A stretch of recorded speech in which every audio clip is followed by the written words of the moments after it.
താങ്കൾ പറഞ്ഞു വന്ന കാര്യത്തിൽ എൻ്റെ ഒരു ചോദ്യത്തോടു കൂടി താങ്കൾ തുടർന്നോളൂ. അൻവർ നോക്കൂ, അദ്ദേഹം കോൺഗ്രസിനെ ആക്ഷേപിക്കുന്നു, BJP ആക്ഷേപിക്കുന്നു, മുസ്ലിം ലീഗിനെ ആക്ഷേപിക്കുന്നു, ഇവിടെ ഒരു നെക്സസ് ഉണ്ട്, എല്ലാ ഉന്നത നേതാക്കളും ഒറ്റക്കെട്ടാണ് എന്ന് പറയുന്നു.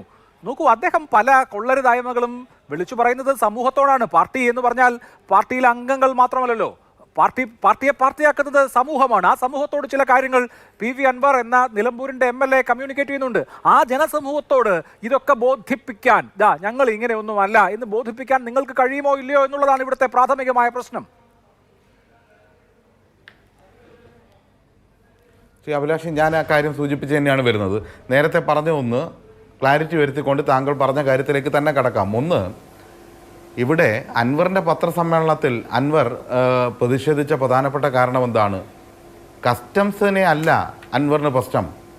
കസ്റ്റംസിൻ്റെ കയ്യിൽ നിന്ന് സ്വർണം ഇങ്ങനെ ഒഴുകി പുറത്തേക്ക് വരുന്നു, അത് പോലീസ് പിടിക്കുന്നു എന്നുള്ളതാണ്. അതിലെ കാര്യങ്ങൾ മുഖ്യമന്ത്രി പറയുമ്പോൾ തന്നെ പറഞ്ഞു അത് അന്വേഷണം നടക്കുകയാണ്, അതിൻ്റെ മെറിറ്റിലേക്ക് കടക്കുന്നില്ല എന്ന്. അതുകൊണ്ട് അൻവറിന് ആ കാര്യത്തിൽ പ്രതിഷേധിക്കേണ്ട കാര്യമില്ല. ഈ പറഞ്ഞ സ്വർണം കുറയുന്നു എന്നുള്ളതിനെ പറ്റി നിലവിലുള്ള ഒരു റിപ്പോർട്ട് മുഖ്യമന്ത്രി ഉദ്ധരിച്ചെങ്കിലും ഇപ്പോഴുള്ള 158 കേസിൻ്റെ കാര്യത്തിൻ്റെ മെറിറ്റിലേക്ക് കടക്കുന്നില്ല, അതിനെക്കുറിച്ച് ഉൾപ്പെടെ അന്വേഷണമുണ്ട് എന്നാണ് മുഖ്യമന്ത്രി പറഞ്ഞത്. എന്നാൽ ഒരു വാചകത്തിൽ അദ്ദേഹം പറയേണ്ടതില്ലേ? ഏതെങ്കിലും ഒരു കസ്റ്റംസ് ഉദ്യോഗസ്ഥൻ്റെ പേര് പറയണ്ടേ?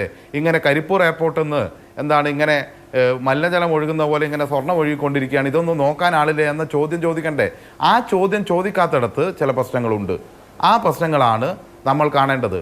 അതുകൊണ്ട് ഞങ്ങളിപ്പോൾ മറ്റു കാര്യങ്ങളൊന്നും പറയുന്നില്ല. പക്ഷേ ഒരു കാര്യം, എല്ലാവരും കൊള്ളരുതാത്തവർ, അഭിലാഷ് ഇപ്പോൾ അതാണല്ലോ സൂചിപ്പിച്ചത്, എല്ലാ പാർട്ടിക്കാരും കൊള്ളരുതാത്തവർ, ഇടതുപക്ഷവും വലതുപക്ഷവും എല്ലാവരും കൊള്ളരുതാത്തവർ. ഞാൻ മാത്രം ഒരു നല്ലയാൾ, ഞാൻ മാത്രം പറയുന്നത് ജനങ്ങൾ കേൾക്കണമെന്നൊക്കെ പറഞ്ഞാൽ അതിച്ചിരി കടന്ന കൈയായി പോകും. നമുക്ക് തന്നെ അദ്ദേഹം ഉൾപ്പെടെ ഒരു കാര്യം മനസ്സിലാക്കിയാൽ നല്ലത്. ഇപ്പം ഞാൻ മാതൃഭൂമിൻ്റെ സ്റ്റുഡിയോയിലാണ് ഇരിക്കുന്നത്. അദ്ദേഹവുമായി ബന്ധപ്പെട്ട് നടന്ന ചർച്ചകൾ എന്തെല്ലാമാണെന്ന് ഓർമ്മയുണ്ടാവുമല്ലോ. ഈ സ്റ്റുഡിയോയിലിരുന്ന് ഞാൻ ഉൾപ്പെടെ ചർച്ച നടത്തിയിട്ടുണ്ട് പല വിഷയങ്ങളുമായി ബന്ധപ്പെട്ട്. ആ സമയത്ത് അദ്ദേഹം ഇടതുപക്ഷമാണ് എന്നതുകൊണ്ട് വൻതോതിൽ ആക്രമിക്കപ്പെട്ടിട്ടുണ്ട്. അത് അദ്ദേഹത്തിന് ധാരണ ഉണ്ടാവണം. ഇവിടെ ആക്രമിക്കപ്പെടുന്നത് ഇടതുപക്ഷവും CPM ആയതുകൊണ്ടാണ്. അതുകൊണ്ട് ശത്രുക്കളുടെ കയ്യിലേക്ക് അദ്ദേഹം പറഞ്ഞു, സജീഷ്, ഞാൻ മഹാത്മാഗാന്ധിയുടെ കൊച്ചുമകനൊന്നും അല്ല. നിങ്ങളുടെ ചിന്ത പോവേണ്ടത് വലിയ തിന്മയും ചെറിയ തിന്മയും തമ്മിലുള്ള ബന്ധത്തിലേക്കാണെന്ന് പണ്ടേ പറയുന്നതാണ്. ഞാൻ മഹാത്മാഗാന്ധിയുടെ കൊച്ചുമകനല്ല ഇന്ന് അദ്ദേഹം പറഞ്ഞാണ്. ഞാൻ അതിന്റെ കൂടുതൽ വിശദാംശങ്ങളിലേക്കൊന്നും ഞാനിപ്പോൾ കടക്കുന്നില്ല അഭിലാഷ്, ഞാനതിന്റെ കൂടുതൽ വിശദാംശങ്ങളിലേക്കൊന്നും കടക്കുന്നില്ല. കാരണം ഇപ്പോൾ ഈ ചർച്ചയുടെ ഭാഗമായി തന്നെ പാർട്ടി സംസ്ഥാന സെക്രട്ടറി സഖാവ് ഗോവിന്ദൻ മാസ്റ്ററുടെ മാധ്യമങ്ങൾ കണ്ട കാര്യങ്ങൾ ഇവിടെ പരാമർശിച്ചല്ലോ. അതുകൊണ്ട് അതിനപ്പുറത്തെ കാര്യങ്ങൾ പറയാൻ ഞാനാളല്ല.